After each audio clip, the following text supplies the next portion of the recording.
Amen. Que notre Dieu soit loué au nom précieux de Jésus-Christ de Nazareth. Nous sommes si bénis pendant ces 12 matins de prière. Alléluia. Dieu nous parle et moi-même je suis énormément béni en travaillant sur ces messages avec le Saint-Esprit. Je comprends énormément de choses qui me font du bien. Alléluia. Nous avons commencé à voir ce que représentait le pain. Et nous avons vu quelles sont les formes que ce pain peut prendre dans nos vies. Et hier, nous avons compris que la première des formes, la plus excellente que le pain peut prendre dans notre vie, le pain que nous devons jeter sur les eaux, c'est notre propre corps, c'est notre propre vie. Alléluia. Jésus a parlé de son corps en tant que le pain de vie. Et Dieu ne nous demande pas de jeter le corps de Jésus sur les eaux, mais de jeter notre pain. Donc quand on parle de notre pain, c'est notre propre corps qui doit être jeté sur les eaux. Alléluia. Dieu veut que nous donnons notre corps, nous jetons sur les eaux. Les eaux représentent la parole de Dieu en un, c'est-à-dire il faut que nos vies soient conformes à la parole de Dieu. Et plus tard, nous allons pouvoir les retrouver au nom de Jésus dans une vie éternelle. Un corps glorieux, un corps nouveau. Ceux qui s'hasardent à vouloir profiter de ce monde complètement en vivant toutes leurs passions, en vivant tout ce qui leur passe dans la tête, en livrant leur corps à tout ce qu'ils veulent, ce sont des personnes qui n'ont pas jeté leur corps sur les eaux, leur pain sur les eaux. Ce sont des personnes qui demain, plus tard, ils n'auront rien. Au contraire, ils vont aller dans la mort éternelle qui est l'enfer et qui est une réalité, qui est une vérité. Par contre, ceux qui décident sur la base de la parole de Dieu de vivre, ces personnes-là ne gaspillent pas leur vie comme les autres peuvent le penser. Lorsque tu te gardes, lorsque tu n'es pas dans l'impudicité, lorsque tu n'es pas dans le mensonge, lorsque tu n'es pas dans le vol, lorsque tu ne détournes pas comme les autres, lorsque tu t'engages pas dans les fétiches et tout le reste, lorsque tu ne vas pas dans les boîtes pour boire l'alcool et danser avec des prostituées, payer des prostituées, lorsque tu ne trompes pas, tu ne couches pas avec le mari de quelqu'un parce qu'il va te donner le confort, que tu refuses toutes ces choses-là, les autres diront mais tu es en train de gaspiller ta vie. Au lieu de profiter de la vie, tu es encore jeune. Amen. Je nous avais fait comprendre que le pain que nous jetons sur les eaux, ça va sembler être un gaspillage que nous faisons, mais en réalité c'est un investissement. Quand les gens vont regarder ta vie, tu es en train de gaspiller ta jeunesse, tu es en train de gaspiller ta jeunesse, tu es en train de gaspiller ta vie, tu risques de rater ta vie, mais nous savons que nous gaspillons selon eux, mais nous croyons, nous savons que nous sémons juste notre vie, afin que demain nous ayons la vie éternelle et que nous soyons sauvés. C'est pour ça que nous investissons nos vies à vivre en phase avec la parole de Dieu. Et j'avais dit que les eaux aussi représentaient le monde. On avait trouvé un verset en Apocalypse qui parlait de ces eaux que tu vois, c'est la nation, c'est le peuple, ainsi de suite. Et je nous avais fait comprendre qu'il était très important pour nous de nous investir à faire avancer l'œuvre de Dieu ici-bas. Alléluia. Mais nous devons comprendre aussi que dans le principe de jeter son pain sur les eaux, plus tard de le retrouver, ce n'est pas seulement notre corps, c'est beaucoup d'autres choses. Et nous devons comprendre aussi que la bénédiction que nous obtenons le plus tard n'est pas seulement que céleste, c'est aussi terrestre. C'est aussi sur cette terre. Alléluia. C'est aussi sur cette terre, cette bénédiction. Alléluia. Parce que lorsque nous donnons, lorsque nous apportons, lorsque nous investissons, nous expérimentons le miraculeux. Nous expérimentons la grâce de Dieu ici-bas. Il y a beaucoup de choses qui nous arrivent de bien, qui sont les conséquences du fait que nous avons investi. Alléluia. Il y a beaucoup de choses qui nous arrivent de glorieux, qui sont seulement la résultante du fait que nous avons investi. Même pour se retrouver marié parfois, c'est un investissement en amont. Pour certaines jeunes filles, c'est un investissement de sanctification. C'est un investissement d'honnêteté. C'est un investissement de sérieux. Alléluia. Pour se retrouver dans un travail glorieux, parfois c'est un investissement d'honnêteté, d'intégrité. Alléluia.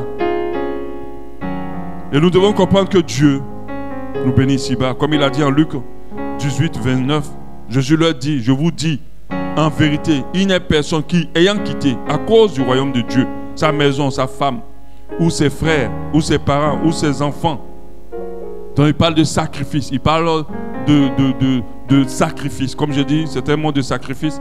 Au verset 30, ne reçoivent beaucoup plus que dans ce siècle-ci. Donc Dieu te dit, si tu poses des actes d'investissement dans la vie des gens, si tu poses des actes de sacrifice, dans ce siècle-ci, tu vas recevoir cela au centuple, et dans le siècle à venir, la vie éternelle. Oui, l'investissement de notre corps ouvre aussi des portes aux bénédictions dans ce siècle présent et aussi dans le siècle à venir pour la vie éternelle. Donc, quelles sont les différentes formes que peut prendre le Père en dehors du corps dans nos vies? La première des formes évidentes, c'est l'argent et les biens. Quand la Bible te demande de jeter ton pain sur les eaux, parfois ton argent doit être investi, doit être donné, doit être jeté sur les eaux. Au lieu de le dépenser pour toi, au lieu de régler tous tes problèmes avec, au lieu de construire tes maisons avec, au lieu de régler toutes tes dépenses, tu décides de te séparer d'une partie pour quelque chose. Alléluia. Je rappelle que le pain représente une perte.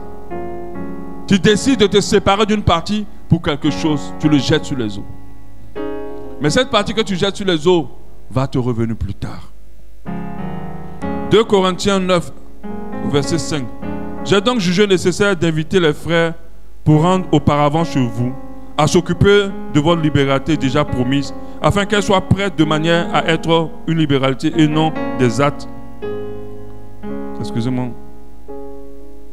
Et non des actes d'avarice. Sachez-le, celui qui sème peu moissonne peu, et celui qui sème abondamment moissonnera abondamment.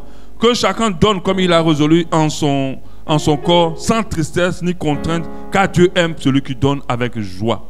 Alléluia. Tout ce que tu dépenses pour toi ne prospérera pas. Ça, tu dois le comprendre. Tout ce que tu prends pour régler tes problèmes ne va pas porter du fruit. Ce qui portera du fruit, c'est ce que tu vas prendre pour investir.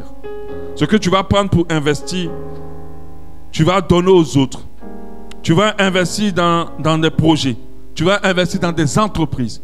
Tu vas investir dans des œuvres caritatives. Tu vas donner dans des bons termes. À chaque fois que tu prends une partie de ce que tu as comme argent, une partie de ce que tu as comme bien, et que tu le donnes, tu ne l'utilises pas pour toi, et que tu le mets dans un projet, ou que tu l'investis dans un ministère, ou en faisant l'aumône, à chaque fois que tu le fais, cet argent-là plus tard te reviendra. Je me rappelle de ces personnes-là qui ont décidé d'aider les autres, qui ont enlevé une partie de leur argent pour dire tiens, essaie de faire un business avec. Et en faisant cela, ce business a prospéré. Et un jour, ce gars a dit mais tu te rappelles, c'est toi qui m'avais donné à l'époque tel montant, ou bien tu m'avais acheté mon premier ci ou mon premier ça. Et aujourd'hui, voilà, j'ai reçu beaucoup. Et en retour, je change ta vie. Enfin, qu'est-ce que Dieu est en train de nous dire? Il nous dit, investissons. On ne sait pas un jour qu'est-ce qu'il va donner. Investissons, ne dépensons pas tout pour nous. Ne nous concentrons pas qu'à dépenser tout pour nous. Notre argent et nos biens. Quand on venait ici, on avait des affaires dans la maison. On s'est dit, on va les vendre, recueillir un peu d'argent et venir ici pour pouvoir payer les choses dont nous avons besoin. Et puis à un moment donné, ma femme et moi, on s'est dit non. Au lieu de faire ça, donnons aux gens. Donnons. De toute façon, si on vend, c'est vrai qu'on va avoir de l'argent, mais donnons. On a pris toutes nos affaires, on a ciblé des personnes qui en avaient besoin, on a donné. On a donné des splits, beaucoup de choses. On a donné, il y avait beaucoup de choses, on a donné. Mais quand on est arrivé ici, on s'est installé en un rien de temps. Vous savez, quand tu vas à la maison, tu as l'impression que ces personnes, elles sont arrivées, ils sont là depuis des années. Et j'ai dit à ma femme, tu as vu comment Dieu est bon. Celui qui donne, reçoit. Et ce qu'on a donné là, n'a rien à voir avec ce qu'on a reçu ici. Parce que ce qu'on a reçu là est 1000 fois mieux que ce qu'on a donné. Mais quand tu penses toujours à gagner, quand tu penses toujours à profiter, quand tu penses toujours à ne pas dire, mais si je donne, mais qu'est-ce que je gagne dedans? Oh, quand tu vois toujours en perte le fait de donner, tu es en train de te conditionner à ne pas être béni. On aurait pu vendre, on aurait pu avoir un peu d'argent. Mais tout ce qu'on a dans la maison là, cet argent ne peut pas payer ça. Ça coûte extrêmement cher. Mais la grâce de Dieu nous a ouvert des portes. On a eu à des prix basiques, des choses qui coûtent très cher. Même un seul élément de ces choses-là peut coûter le prix qu'on a payé. Parce que à un moment donné, on a pensé, donnons. Mon frère, on ne s'appauvrit pas lorsqu'on donne de l'argent aux autres. On ne s'appauvrit pas lorsqu'on partage nos biens avec les autres. Si tu enlèves ta télé un jour, je t'assure, si tu décroches ta télé, ta deuxième télé, et tu dis dans cette maison, je n'ai pas de télé, je veux aller les bénir pour cette télé. Ah, décroche ta télé, tu dis, nous on va se priver d'une télé pour les enfants, vous allez vous priver d'une télé, on va donner la deuxième télé à quelqu'un d'autre. Parce qu'eux, ils n'ont même pas une seule. Comme la Bible dit, celui qui en a deux tuniques, il donne un à l'autre. Je t'assure, si tu t'as donné cette télé aux gens, non seulement tu vas créer une joie indescriptible dans leur cœur, parce qu'ils n'en ont pas. Et notre Dieu, il aime ça. Il voit ça. Je t'assure qu'avant, c'est-à-dire que ça ne va même pas durer. Soit ce n'est pas maintenant, ça va être après. Mais Dieu ne garde jamais le crédit de quelqu'un qui fait du bien. Il va te ramener cette télé d'une manière extraordinaire. Peut-être tu as donné une télé, mais lui va te donner une maison. Alléluia. Amen. Voilà la forme de jette ton pain sur les eaux. Tu t'en sépares pas parce que tu n'en as pas besoin. Tu t'en sépares pas parce que ce n'est pas encore nécessaire pour toi. C'est pour ça que la Bible ne nous encourage pas à donner notre superflu. Le superflu ne produit rien. Alléluia. Tu t'en sépares pas parce que tu n'en as pas besoin. Quand le cultivateur prend une partie de sa récolte pour semer, c'est une partie qu'il peut manger. C'est une partie dont il a besoin encore. Mais il décide de s'en priver parce qu'il sait que plus tard, il va avoir au centuple de ce qu'il a perdu. Alléluia. Quand Jésus a dit au jeune homme riche, en Matthieu 19, 21, 23, Jésus lui dit, si tu veux être parfait, vends ce que tu as et donne-le aux pauvres. Après il dit, et tu auras. Et tu auras. Donne et tu auras. Donne et tu auras. Et tu auras un trésor dans le ciel. Avec Dieu, lorsque nous donnons, nous aurons. Des fois, les gens ne réalisent pas cela. On est tellement concentré à faire du profit, à gagner, qu'on pense qu'on perd lorsqu'on donne. On ne perd pas lorsqu'on donne avec Dieu. Quand tu donnes avec Dieu, tu n'as rien perdu. Quand tu donnes avec Dieu, tu n'as rien perdu. Alléluia. Si tu observes très bien ta vie, à chaque fois que tu as fait du bien à des gens, Dieu te les a rendus. À chaque fois que tu as fait du bien aux gens, Dieu te les a rendus. Amen. La deuxième forme, je vais parler de la générosité et de la libéralité qui est liée un peu à cela. Luc 6, 38, donnez et il vous sera donné. On versera dans votre sein une bonne mesure, serrée, secouée, qui déborde, quand on vous mesurera avec la mesure dont vous serez servi. Apprenons à donner à ceux qui sont dans le besoin. Soyons généreux, soyons dans la libéralité, soyons hospitaliers, hébergeons des gens. Que Dieu nous donne le moyen. Même quand on a l'impression qu'on a hébergé ces personnes, nos charges ont encore augmenté. Quand on a l'impression qu'on a hébergé ces personnes, nos finances sont à rude preuve. Continuons jusqu'à ce que nous faisions ce que nous avons prévu faire. N'arrêtons pas parce que nous regardons nos charges. Parce que lorsque nous le faisons, non seulement Dieu va toujours pouvoir à ce que vous ayez pour héberger cette personne, il ne va pas permettre à ce que vous manquiez de quoi que ce soit. Mais je vous assure que ça va vous revenir plus tard en grâce et en bénédiction plus élevée que ce que vous avez dépensé. Alléluia. Amen. Dieu aime ça. Dieu aime les gens qui se privent pour les autres. Dieu aime les gens qui se servent pour que l'autre soit bien. Dieu aime ça. Quand il a parlé à Corneille en Actes 31, il a dit, ta prière a été exaucée. Ta prière a été exaucée. Dieu s'est souvenu de tes aumônes. Le fait que tu as aidé ceux qui sont dans le besoin. Soyons prompts à aider les autres. Soyons prompts à soutenir les gens. Pensons à ceux qui n'en ont pas. Donnons à ceux qui en ont besoin. Alléluia. Soyons libéraux. Et pratiquons la libéralité, je dirais plutôt. Soutenons les gens qui sont dans le besoin. Ne donnons pas avec regret. Donnons avec joie. Donnons vraiment. Alléluia. C'est une autre forme qui est très importante. Quand tu investis dans ceux qui sont dans le besoin, ne te plains jamais du fait que tes finances sont à rude épreuve. Ne te plains jamais du fait que ta nourriture manque. Et tu verras comment Dieu te récompensera. Parce que tu ne sais pas qui tu héberges. La Bible dit qu'on peut héberger des anges. Un ange, ce n'est pas quelqu'un qui vient du ciel. C'est une personne qui porte la grâce de Dieu en elle. Alléluia.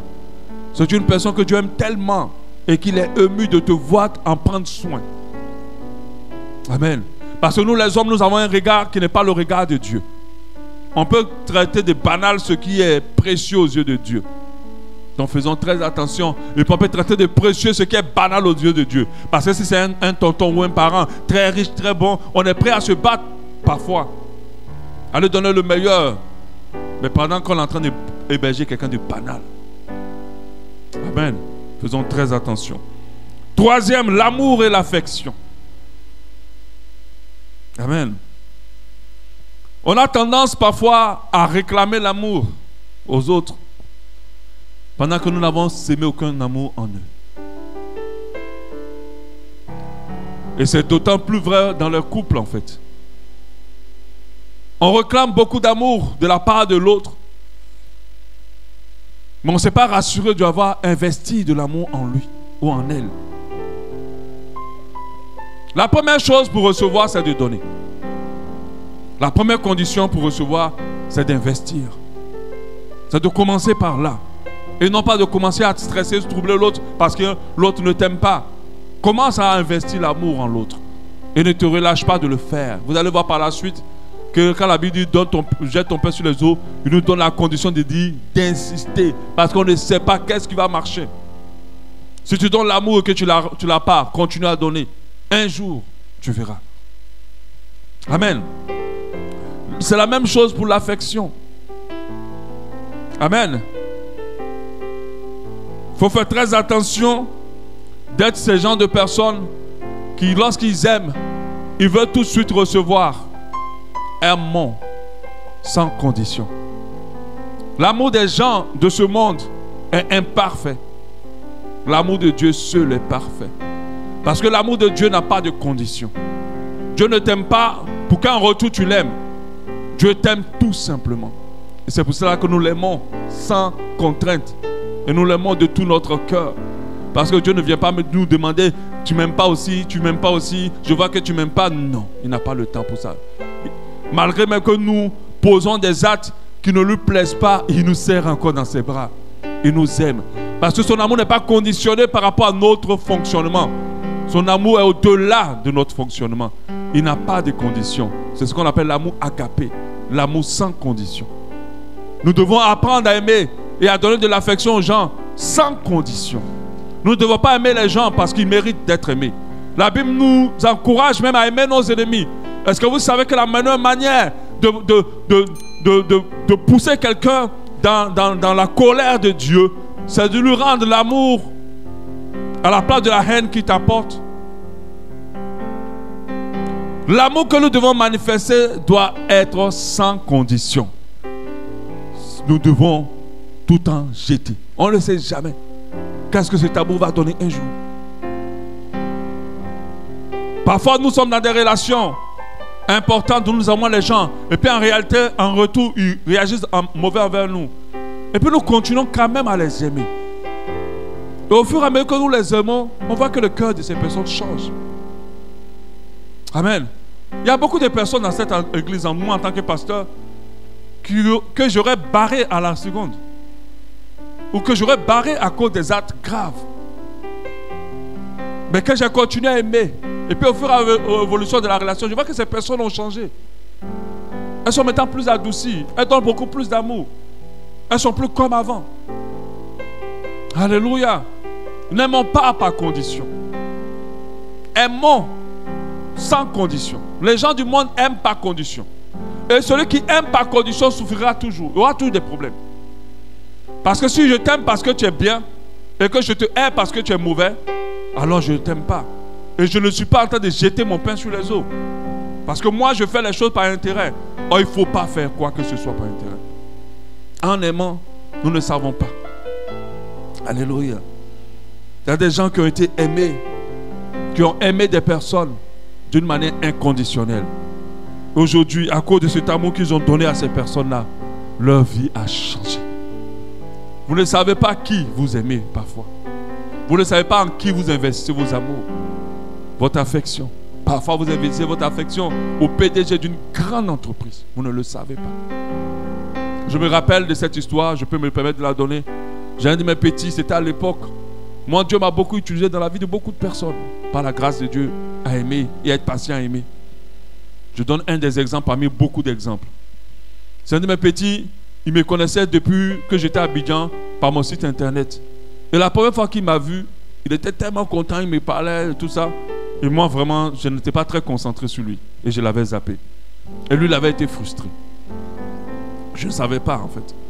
Après, on s'est retrouvés dans un programme. Cette fois-ci, on était assis côte à côte. Et là, il m'a dit à côté que oui, mais tu te rappelles, je t'avais vu, mais bon. J'ai dit, ah, excuse-moi. Et j'ai compris que si, moi, je ne crois pas au hasard. Si Dieu me permet de voir quelqu'un 2 fois, c'est que quelque part, il veut que je fasse quelque chose dans sa vie. Et du coup, j'ai pris le petit sous mes ailes. Un enfant que le papa avait rejeté, jamais connu son père. Ou bien son papa même ne veut même pas savoir qui il est. Il ne cherche même pas à savoir. Il s'est retrouvé seul parce que sa maman n'avait pas les moyens de s'occuper de lui.